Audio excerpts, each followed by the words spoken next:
Assalamualaikum warahmatullahi wabarakatuh. Kembali lagi dengan saya, Livna Putri, mahasiswa UIN Bukit Tinggi dengan jurusan Sejarah Peradaban Islam. Nah, di sini kita mengupas sejarah ulama-ulama terhebat yang ada di Sumatera Barat, tepatnya di wilayah Padang Pariaman. Sedikit mengulas masuknya Islam di Sumatera Barat.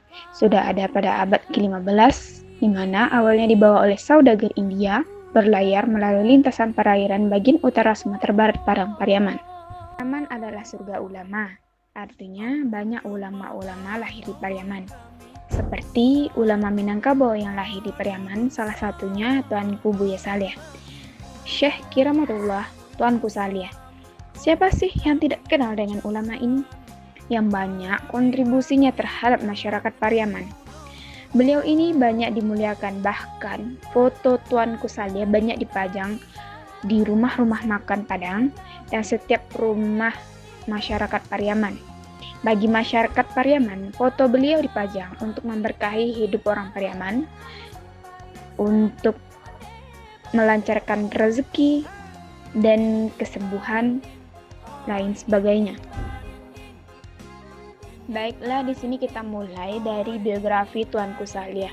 Syekh Kiramatullah Tuanku Saleh sebelumnya nama yang diberikan oleh orang tua adalah Kuluwai.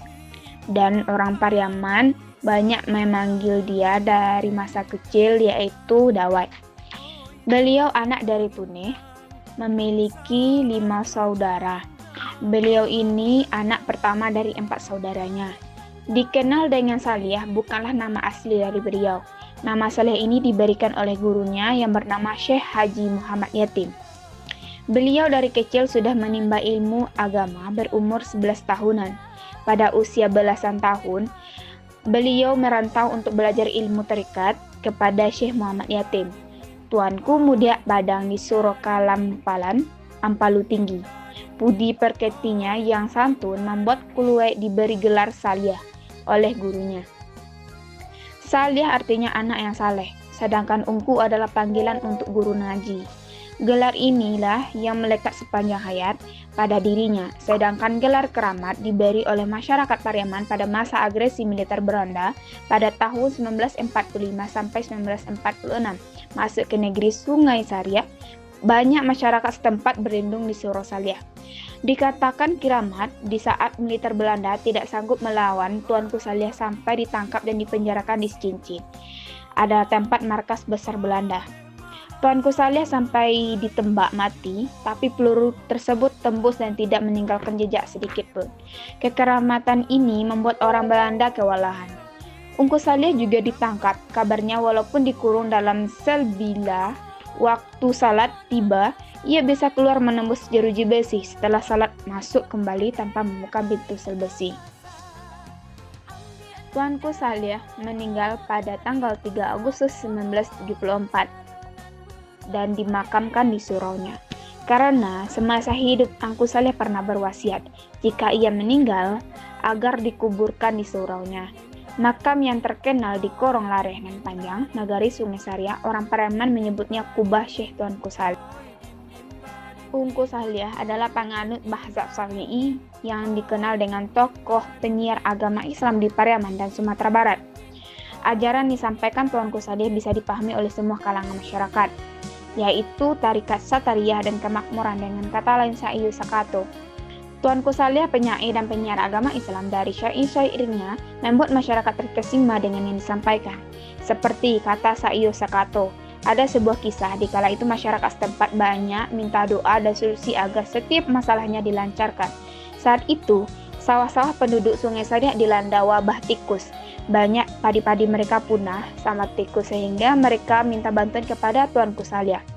Tuanku Saleh berkata, menyuruh mereka untuk membuat saka, tetapi penduduk tersebut beranggapan kalau Tuanku Saleh membawa saka atau dikenal gula aren, kemudian saka tersebut ditaburkan ke tanaman padi mereka.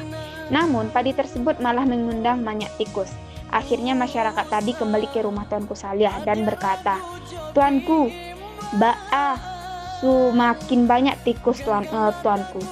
Tuanku Saleh menjawab bahwa saka yang beliau sebut bukanlah gula aren, melainkan suatu isyarat menyuruh penduduk tersebut Sakato Saiyu. Sakato Saiyu maksudnya menyuruh penduduk Yaman untuk menanam padi semuanya, saling bergotong royong sehingga wabah tersebut bisa terbasmi dengan cepat. Kemudian pada masanya, beliau adalah seorang tabib tradisional. Maksudnya, beliau bisa mengobati orang sakit. Tapi, obat yang diberikan bukanlah ritual atau lain sebagainya, melainkan sama dengan dokter kampung yang biasa kita sebut. Makam Syekh Tuanku Saleh menjadi tempat situs arkeologi Islam, di mana bukti bahwa Islam pernah masuk ke Pariaman, Sumatera Barat. Makam yang terletak di negari Sumisaria, banyak masyarakat Pariaman, bahkan di luar Pariaman, pergi berziarah ke kubah Tuanku Saleh. Kontribusinya Tuanku Saleh bagi masyarakat Pariaman setelah meninggal adalah banyaknya peziarah-peziarah datang berdoa. Ada yang berziarah untuk kelancaran usahanya, rezeki, dan keselamatan dunia akhirat. Kemudian masyarakat Pariaman membuat pesantren, gunanya simbol bahwa Tuanku Saleh adalah ulama penyiar agama Islam di Pariaman.